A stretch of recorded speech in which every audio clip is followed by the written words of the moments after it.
Hey, everybody, it's Big Daddy, and as always, I'm going to bring you my friends, the biggest names in sports, media, entertainment, and so on and so on. So, everyone who's watching and listening, let's give a big hello and a round of applause to my man, Eddie George. How you doing, Eddie? Man, I'm blessed and highly favored, man. Good to see you, dude. Hey, you looking lean and mean, brother. Look at you. Well, I dropped a few, man. You got to, I got to make sure I don't have any more health complications or issues. So it's watch the diet, get in the gym every morning, and and keep it going. So it's a lifestyle, man. You look awesome, man. Look like you're fighting shape, brother. Thank you. It's it ain't easy giving up pizza and bagels, but you got to do it. Hey, you know what, Big Daddy? Hey, I get it. Pizza, especially pepperoni pizza, New York slices. That's my go-to. That's my weakness. So what I've done is I've gone to a low carb version, and I do like cauliflower crust. It's not quite the same, but you get the satisfaction, right? Exactly. At least you're not eliminating. You're just adjusting. Yeah. I don't get me wrong. I'll dabble with some of that and what do you call it? Organic and vegan and gluten free. Just to say I did it, been there, done that, whatnot. But anyway. So listen, I obviously know your history because we've been friends a very long time. So, but for everyone else that's out there, I'll tell you, let them know where the love of football came and how early of an age it started. Oh my God, the love of football came for me when I came out of the womb. Honestly, as far as I can remember, I grew up in Pennsylvania, Philadelphia. My father loves football, okay? And my grandfather loved football.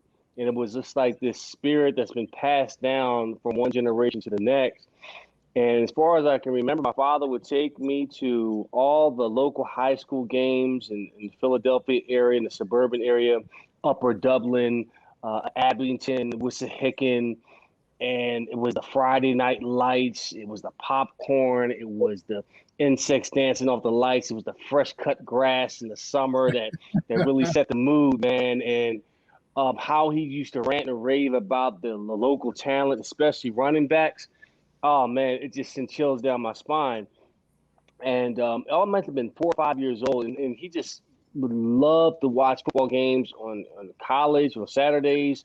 We would watch Monday Night Football together up until halftime. Then I had to go to bed. And he had this trophy, right? He had a trophy that he won in the service, MVP trophy when he played ball in the service. And I would take this thing apart and play with it. So I broke his trophies. I can play football. So it was always a part of me growing up. Always was looking for a game to play with kids around the neighborhood, whether it's free for all, 2-man touch, tackle. It didn't matter. I just wanted to play football any chance I could. Well, it's funny. We kind of took the same path to college. Obviously, you went to Valley Forge, right, or Fork Union? I went to Fork Union. To Fork Union of Virginia. And I went to Milford Academy when I came out. So I have bad memories of Fork Union. We played you guys, and I broke my ankle in the third quarter of that game. Ooh. It was the last game of the year, and we bust there and back. So I had to bust all the way back to Connecticut with my leg in the air. It was horrible. And that's like a 12, 13-hour drive, right? Yeah, it was a long, probably one of the longest rides I ever had, being that my leg was up in the air and you're in pain and whatnot. But anyway, and it's funny, I knew about Fork Union because Vinny Testaverde had gone there, and I had run into him my senior year in high school or junior year, whatever it was. And I saw him, and he was saying, if you're like me and your grades aren't good, man, you need to go to, prep school. Thanks, Vinny. I appreciate the tip. Hey, but you know what? You know, Dad, that's the truth. It was the best thing I did. I can't complain, and I'll be the first person to say, if you need to go somewhere, when you want to get your grades and your act together and all that, go to one of those places. No, without a doubt. I wouldn't have attained the level of success in any aspect of my life without my experience at Fork Union. And I went there for 2 years of my high school year, my junior year, my senior year, and a postgraduate year. And you're absolutely correct that when I first got to Fork Union, I could care less about studying. I didn't care about my grades. I didn't care about getting A's or B's. You know, D meant passing. You know, I was okay with just getting by and living a life of mediocrity. And when I left Philadelphia and went to Fork Union and saw the cadets and saw how they worked out, saw the work ethic, both in the classroom, on the field, in the barracks, it opened my eyes up to say, man, there's more to life than just football. And it was cool to get good grades. It was cool to study Shakespeare and to do things outside of sports. And I was like, that's what I want to do. I want to learn more. And my appetite, my thirst, and my hunger for knowledge just increased immensely. Because guess what? You know, you had to sit there for 2 hours every night and study. So it was really hard for you to fail. One subject per semester. So you got done with your homework. Yeah, I know the team. Yeah, man. And that made me a better student of life. And God, without Fork Union, I have so much gratitude, so much love, respect for that institution that I serve on the board now for Fork Union. And any kid that is looking for a second chance or looking for discipline, or like you talk about, to become a better student, give them an extra year to develop as an athlete and certainly as a human being, definitely consider going to one of those schools. I would say Fork Union because it's the best, but you know, that's just me.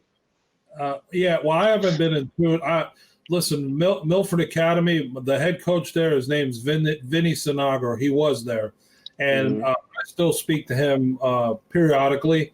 And if it was not for him, I always remember something that he said to me. He goes, let me tell you something.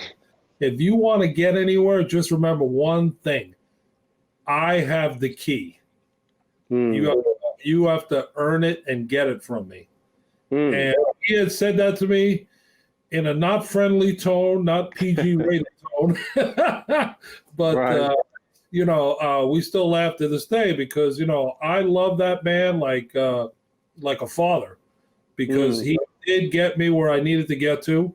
And if it wasn't for him, without me doing all the other stuff, who knows where I would have been, you know? Yeah, so I'm very fond of him. I'm very fond of prep schools. And look, back when, even before, like, you know, because I'm older than you, but back in the day, you know, you're playing Pitt and UConn and Yale and Syracuse, you know, all these big time schools. You're playing against major talent that's already there, and you're trying to get there. So you got to you got to make sure that you can compete with those guys if you want all these people to come recruit you.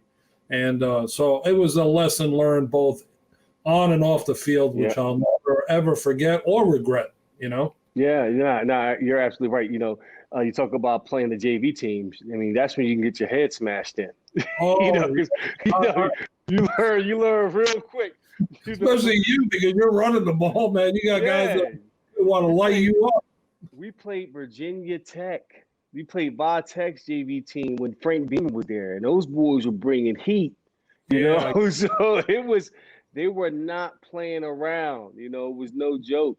But you learn your lessons and you grow up real quick in that type of environment, man, to your point. And, you know, I'll tell you a funny story.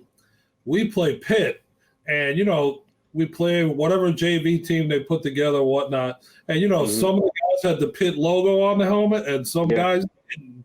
So all of a sudden, you know, we're kind of winning in the first half. Second a whole new team came out. And we got mopped up the field.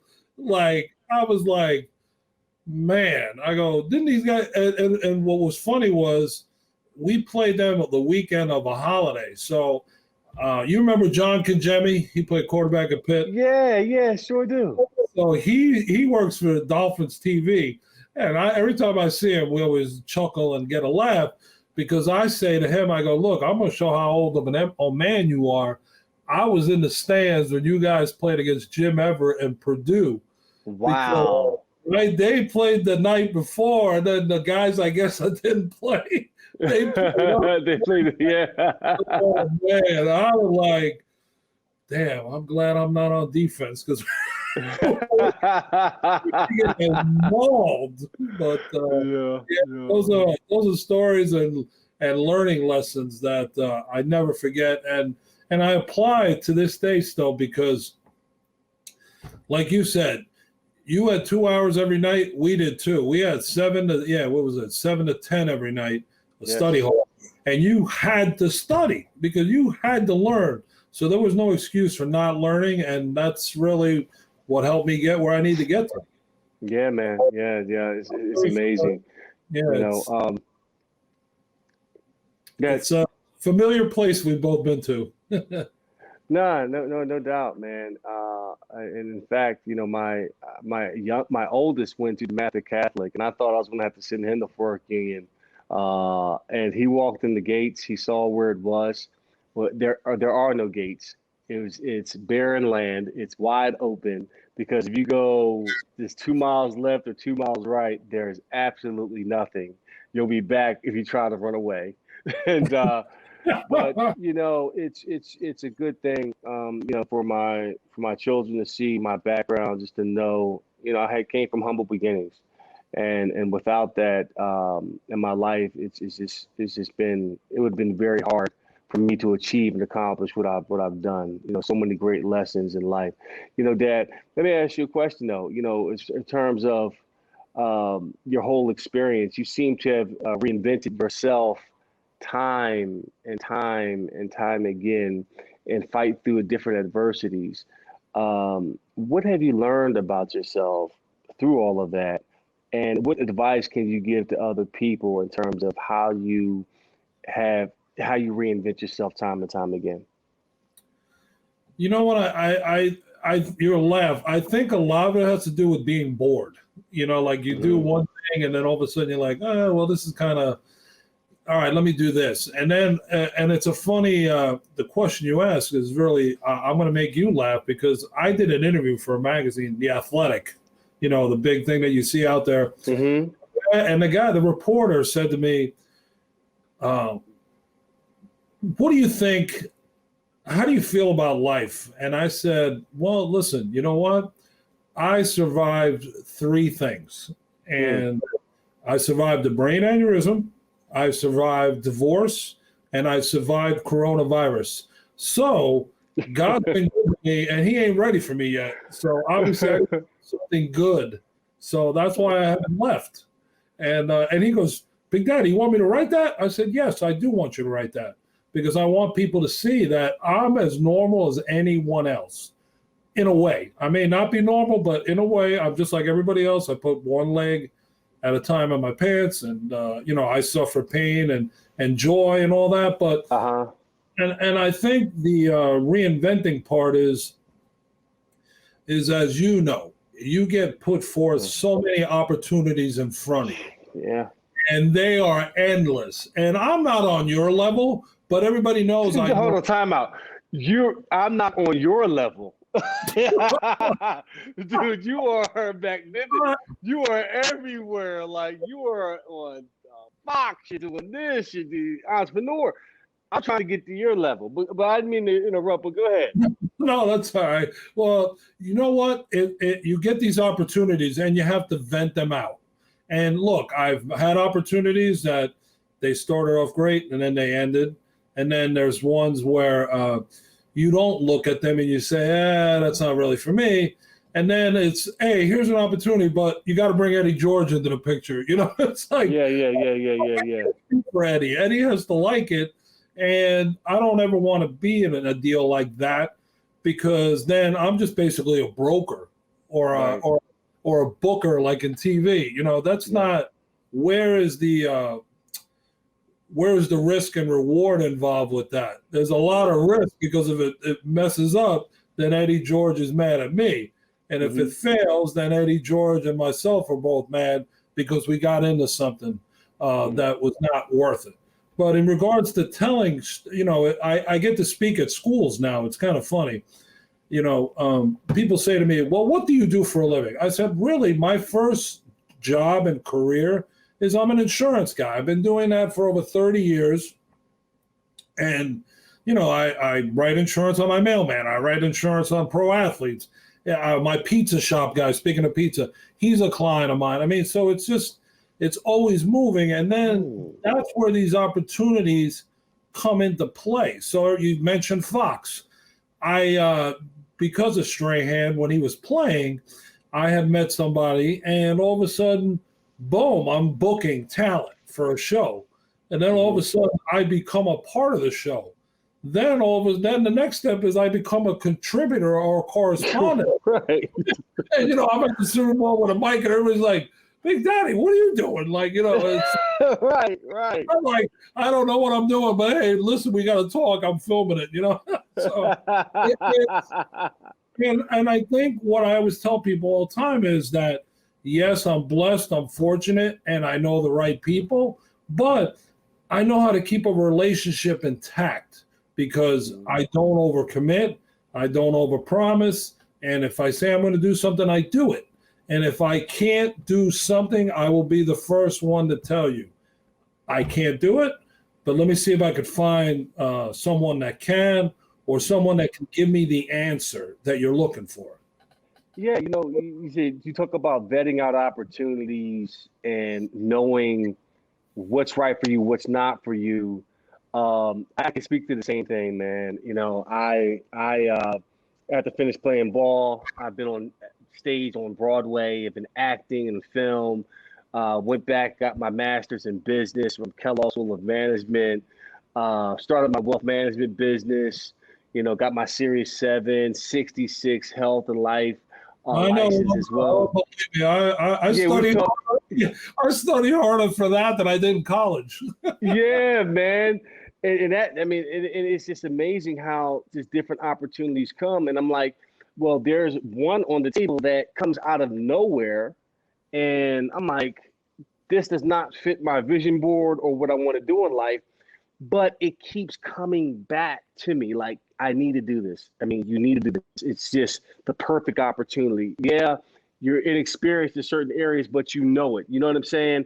And it's like, okay, God, is this a distraction, or is this the route that I need to take? You know, and that's the, I guess, the beauty, and I guess that's also, I don't want to say the curse, but I guess the fear of walking into a situation like, okay, if I jump into this and I fall flat on my face, what do I have? You know, it's like that whole thing of walking by faith and not by sight. You know what I'm saying? Yeah. And I guess that's kind of how, I guess, both of our lives kind of parallel, because we've done so many different things since using sports as leverage. You know, it's all about building relationships.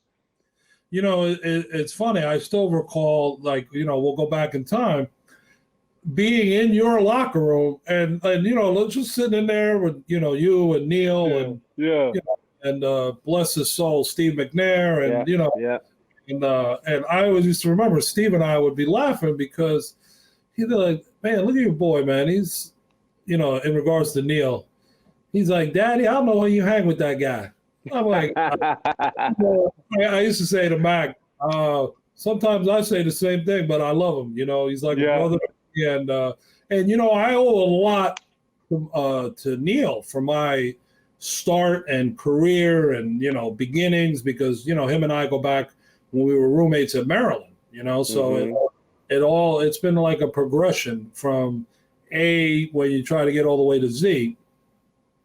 But, you know, the one thing that when you talk about opportunities and getting placed into certain things and wanting to do things, here's something that you probably don't know. I know you don't know this, but I'll share it with you. I am an ambassador for our women's empowerment group. Wow. Yeah. Wow. The name of the group is called the Share Group, and based out of New York. And its founder, her name is Angelika Steen Olsen, who's a dear friend of mine. You know, we partnered up. We own another business together that we're involved with, but we partnered up and set forth men supporting women. It's a big thing now. The UN made it an initiative, and it's a he for she, where men support women. And at first, everyone's like, I would wear a hat. I don't have it. I don't have one. I got to get another one. But what does that mean? What does that mean? And that came out of left field. And when I saw what the goal was, the plan was, I was like, wow, very interesting to me. And it's intriguing at the same time, because you always hear the saying, behind every great man is a good woman. Also be the other way around, because, you know, women are there for men through the thick and thin, and men need to do the same thing. So that's right. That's something very different that came out of left field for me, and I'm a stern supporter of it. And my golf outing this summer, they're going to be a part of the event as well. So they're going to have, they'll have a little. You'll get to see firsthand. So coming up for that, and we got a event.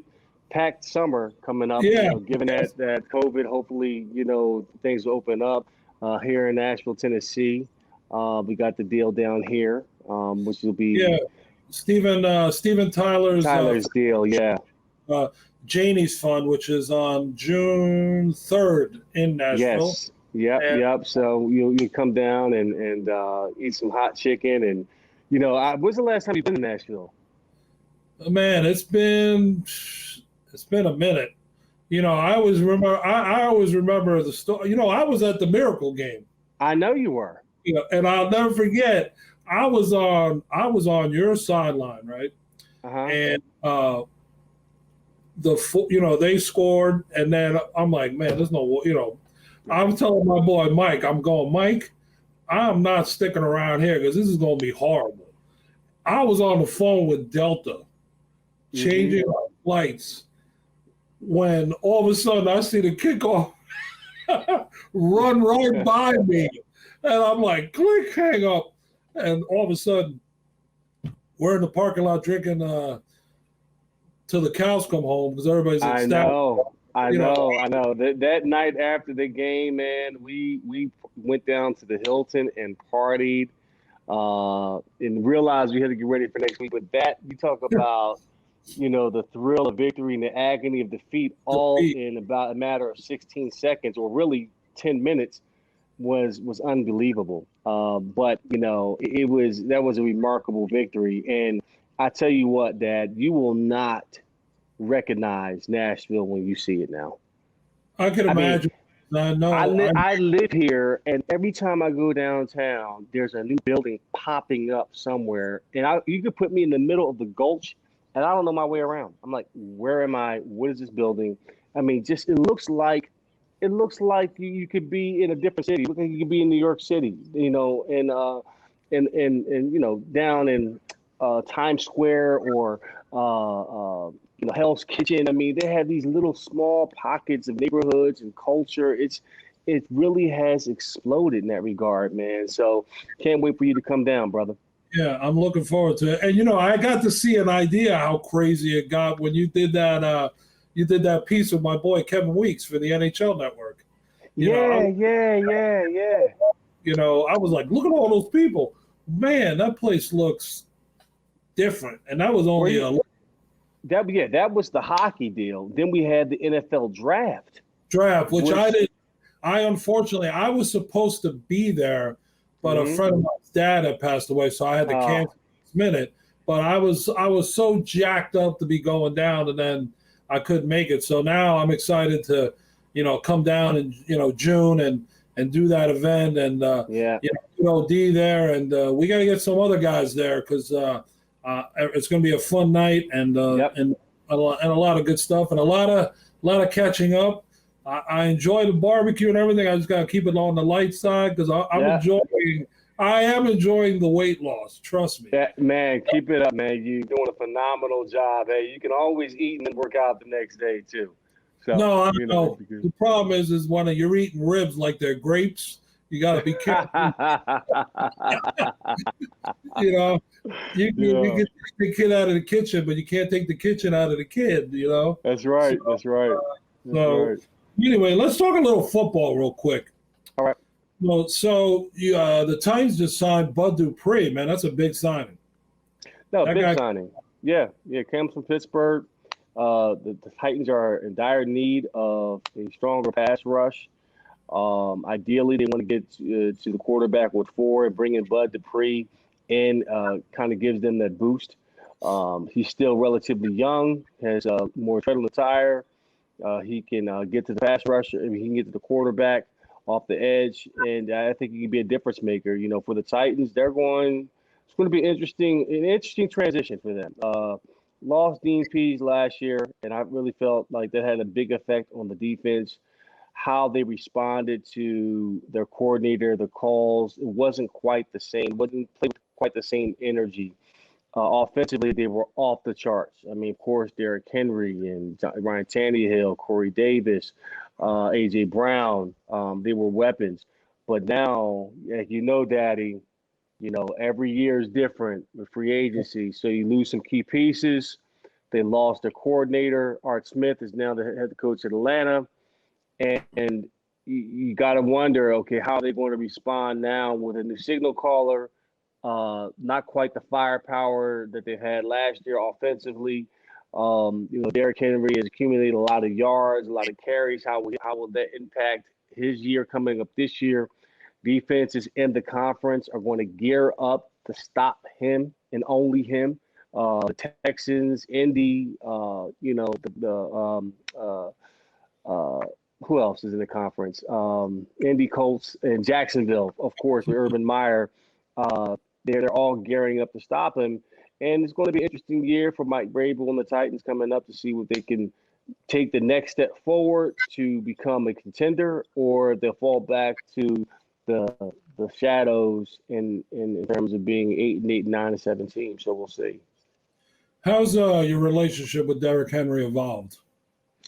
You know, I've known Derrick since 2015, since he won the Heisman. Oh, actually, before that, when I was working at Fox, I went to go visit Alabama, and I remember talking to them in their running back meeting room, and just talking about the importance of being a professional, listen to your coaches, and guys are yawning like, "Who is this dude?" I'm like, "Okay, I get it." And I see Derrick Henry in there, and I'm like, "God, who is this big guy?" And I remember watching him run and his speed and his ability just as a freshman coming in. He was already a grown man, and just to see him now emerge as one of the top players in the game, having what I think is a Hall of Fame worthy resume coming into that if he continues to be consistent. 2,000 yards, led the league in rushing the last two seasons. Probably the one running back that's had over 90-yard runs, more 90-yard runs than anybody in 200-yard games in the history of the game. Just a remarkable young man, humble, really has emerged into a leader. So we've had our talks here and there. I don't talk to him every day. I don't like to bother anybody or, be up his butt or anything of that nature. I just try to keep it smooth and light, and I'm here if you have a question. But he's been a joy to watch over the years. Yeah, he kind of, it's like he's almost a clone of yours. You guys kind of have that same build style. So it's funny, I watch him and then I automatically think of you. Right. It's funny. What do you think the Titans need to do to get to the Super Bowl? Well, health is a big part of it. A little luck. They got to find a place kicker they can rely on. I think they, still can stick with Gostkowski. I think he can still come off of the year that he had with the injury, a COVID year, not having training camp, not being able to kick as much. He could be good there. Again, it comes down to the four guys up front defensively. They've got to be able to provide a pass rush with 4 down linemen. If you can't do that in this league and you have one-on-one matchups, the quarterbacks are so good. Patrick Mahomes, Tom Brady, with one-on-ones, Russell Wilson, you name it, they can get it done for you. That you've got to have heat up front. And cohesiveness as a team. This is a completely different team. Every year as you hit the reset button, it's going to be completely different. And I think that's what it's going to take for them. Not a lot of pundits around nationally speaking are giving the Titans a chance. I'm still hearing that Indy's going to take the crown, the AFC, and Jacksonville might take over because of the Urban Meyer's presence. So we'll see. I think it's going to take all of it. I think Mike Vrabel's the guy to get it done with his temperament, his leadership, and his goals. I think he'll get it done. Yeah, I like Mike a lot. I got to really, I'm again, another guy I've known for years since his playing days. And, I always mess with people. I go, did you know that he started in Pittsburgh first? Yeah. Then a lot of people don't know that. Yeah. But I remember that. And then they let him go. I was like, what? Which is crazy. Yeah. I'm like, this guy's a baller. And then the rest is history. So somebody over there. And they usually don't make mistakes in Pittsburgh. But, sometimes sometimes you don't get it right. Exactly. So, Reddy, here's a fun question. And I was thinking about this one and how do I place it or say it carefully. Who has better food, Columbus, Ohio, or Nashville? That's a tough question. I'll tell you what, Columbus has some of the best restaurants. Do you still have your place there? Did you? I do. I have one in the airport. I still have one in the airport. I was at the other one. Yeah. We had one. I had 2. I had 3 locations at one point in time. COVID took out the standalone in Columbus. I still have one in the airport, Eddie's Grill 27. So if you go through Concourse B, please check it out.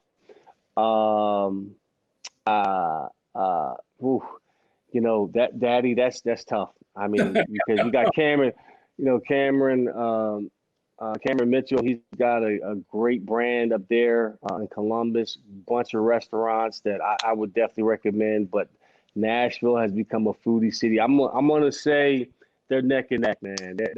I can't go one over the other. It's just tough. I figured. That's a good question, though. It's a good question, right? That's what I had to say. I had to say it carefully and with not too much emotion. Right. Well, let me ask you, who do you think has the best food? Between those two cities? Yeah. Well, I've had plenty of meals in Columbus, but I'll tell you, every time I've been to Nashville, you know what it is? It's different. Where you got Southern cuisine and you got the Midwestern flavor as well. I got you, the comfort food. Yeah. Because it's like in Columbus, you can get a great steak. Like it's like getting a hot dog there, and or anywhere. And then in Nashville, barbecue. I know pizza's not that good down there because O'Donnell and I have always talked about opening up a pizzeria in Nashville with a friend of ours from here. He's like, Daddy, I'm telling you, we would kill it down there. And without a doubt. I go to a spot out in Franklin called Brooklyn Brothers. So we always discuss that. Maybe one day we'll do it when neither one of us has anything going on. Right. I find it hard to believe you always got something going on. So, all right. So now, Reddy, even though you did this before, I'm going to give you the mic again. Ask me something that you feel like asking. All right. I'm going to ask you something simple. What is your favorite sound? My favorite sound? Wow. You're going to laugh? I'm going to make everybody laugh. My CPAP machine, because that means I'm going to bed. How's that for different? That's good. That's a damn good one. That is a damn good one. I'm like, I know I hear that thing go on. I'm like, it's like the white noise, right? yeah. I don't need the waves. I don't need the beach, or I don't need light jazz on. I put that thing on. Good night. That's awesome. That's awesome. So, hey, wow, what a great session we're having here, and it's incredible to always see you, my friend. Yes, sir. We run into each other in so many different places throughout the years. It's like I feel like I'm in the same house with you right now. So it's great. It feels good, man. And I can't wait again for Steven Tyler's foundation, the Janie's Fund in Nashville. Mm-hmm. And we're going to have a blast there, and we're going to get to raise some money and introduce our friends to this whole thing, and again, relive the past, have some laughs, have some fun, eat some good barbecue on your recommendation, and we'll take it from there. So everyone on Big Daddy and Friends, I hope you enjoyed this incredible interview. And Eddie, tell all the viewers, listeners, and fans where they could find you on social media. Oh, it's very simple. Eddie George 2727. All my handles. That's Instagram and Twitter. Those are the only two that I have. I don't have an OnlyFans book, so page. So we're good.